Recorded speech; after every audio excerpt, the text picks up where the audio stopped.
you, Bill. And thank you to the Council for National Policy. My brother Robert would have wanted me to be here today. Thank you very much.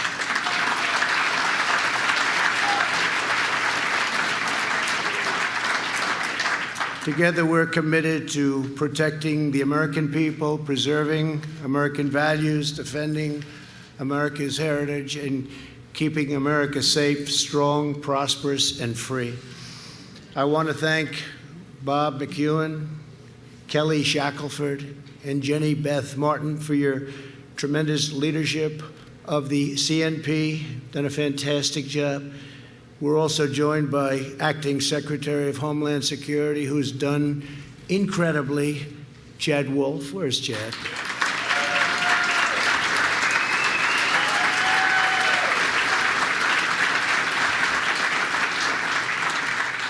Thank you very much, Chad. You're right in the heart of it, and got some big things coming. Very big things. Good job. Also, Lieutenant Governor, a friend of mine, Dan Patrick of Texas. Dan, wherever you may be. What a great guy. Great family, great son, doing a tremendous job as U.S. Attorney. And many other state and local officials. I want to thank you all for being here. We have a lot of horsepower here. A lot of firepower, you might want to say. But over the last week, the Democrats held the darkest and angriest and gloomiest convention in American history. They spent 4 straight days attacking America as racist and a horrible country that must be redeemed. Joe Biden grimly declared a season of American darkness. And yet, look at what we've accomplished. Until the plague came in, look at what we've accomplished. And now we're doing it again.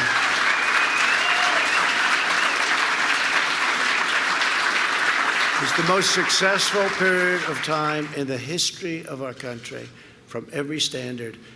Look what we've accomplished. And now this plague comes in, and look at the way they talk. But look at what's happening, and look at how we're shooting up. We call it a super V. It's no longer a V, it's a super V. And they didn't think that could happen, and they're probably not happy about it. They want to punish America and its citizens instead of holding them high. Where Joe Biden sees American darkness, I see American greatness. We've seen heroic doctors and nurses racing into action to save lives. We've seen first responders helping strangers in need. We've seen the passage of historic legislation to save 50 million American jobs. We've mobilized American industry like never before. We've built military hospitals from scratch to produce life-saving therapies, and we're on track to develop the most incredible, from a standpoint of time, record time, vaccines. We have vaccines. You'll be reading about them very soon, way, way ahead of schedule, years ahead of schedule. This would have been where we are now, phase 3 trials, clinical trials. You wouldn't have been there in 2 or 3 years if you went back to another administration. It's time to reject the anger and the hate of the Democrat Party. We have the biggest election coming up of our lifetime.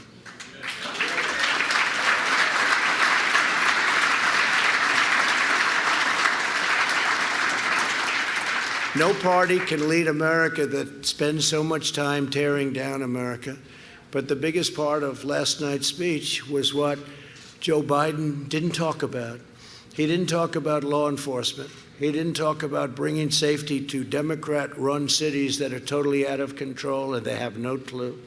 China was never mentioned in any way, shape, or form. China will own our country if he gets elected. They will own our country. And we're not going to let that happen.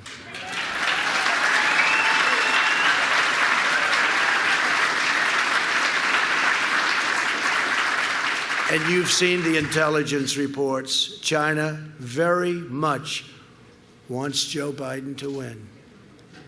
That would be very insulting if they wanted me to win. I don't think so. I don't think so. We've taken in billions and billions of dollars from China. We've given it to our farmers. We've given it to a lot. They had the worst year they've had in 67 years. We had the best year we ever had. We've demonstrated over the last 4 years the extraordinary gains that are possible when we stand strong for our beliefs, when we trust the wisdom of our founders, and when we embrace America's destiny. It's a great destiny. With your help, we carried out the largest tax and regulation cuts by far in American history. And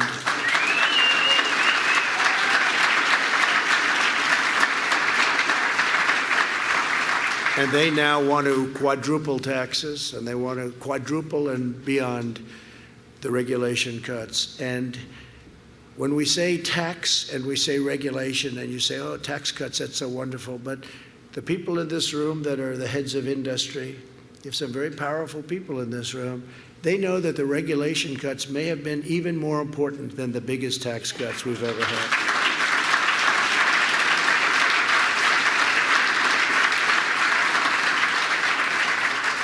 To build a highway in this country could take, in certain places, 18, 19, 20, even 21 years to get approved. This is not even, it's thinkable. And we've got it now down to 2, and we'll have it down to probably 1. And it may get rejected for safety reasons or for environmental reasons. That's okay, it may happen. But we have it down, we will soon have it down to 1 year from as much as 21 years. We have cases that have just been disastrous. So I just wanted you to know some of the little details, but that's what we're working on. We'll have it down to 1 year to build a highway. You can do it all in 1 year. It doesn't have to take 21 years. And cost 100 times more. Literally, I've seen 100 times more. We eliminated Obamacare's unfair individual mandate penalty, which is really the elimination of Obamacare.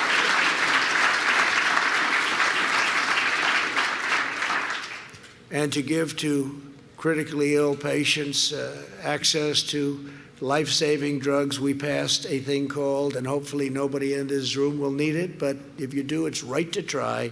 We have the greatest medicines, the greatest doctors and labs in the world, and we have things that won't be approved by the FDA for a little while, although I've cut that time now down in half. It used to be 12 years.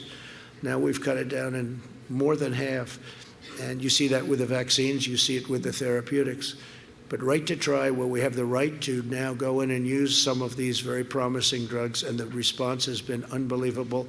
What's happened and the lives saved have been really incredible. People used to leave for Asia, they used to leave for Europe, they used to leave for other places all over the world, or they'd go home and die. They'd go home and die. If they had no money, they'd go home and die, which is most people. Now they sign a very short, simple document, and they have the right to try, and it's given them hope, and in many cases it's given their life back. So it's been a great thing. These are things that nobody talks about, but it's, they've been trying to get that approved, by the way. Not as easy as it sounds. It's complicated because you have the insurance companies and the doctors and the hospitals, and the country itself doesn't want to get sued. And so not very easy. But they've been trying to get it approved for 41 years. They've been trying to get that. That's just one of many, many things that we've done for 41 years. To provide our amazing veterans the care they deserve, we passed VA accountability and VA choice. Many, many decades they've been trying to get that.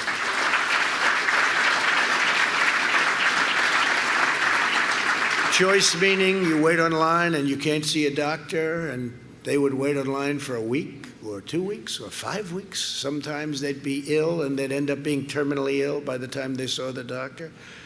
And we're letting them go out, get a private doctor immediately, and we pay the bill. And we just got a 91% approval rating in the VA, the highest we've ever had by many points, 91%. And VA accountability sounds simple, but it's not. You couldn't let anybody go, no matter how they disrespected our great vets, no matter what they said to them, no matter how badly they treated them. And we had sadists, and we had thieves, we had a lot of bad people.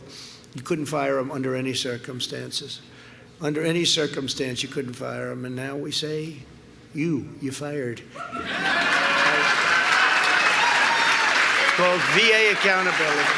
And they've wanted to have that They've wanted to have that. Actually, they've let go of 9,000 people, replaced them with people that love our vets, want to take care of our vets, and great people. And we had a terrible thing going. You couldn't get them fired because of, civil service and unions and different things. You couldn't fire them. Now you can fire them, and you can fire them quickly if they're not doing the job. It's a big deal. And we don't talk about it a lot. Nobody talks about it. But they've been trying to get those two things approved for more than 4 decades. And now they're done and they're approved. We ended the Obama-Biden administration's war on American energy, and the United States is now the leading producer of oil and natural gas anywhere in the world. It's a big thing.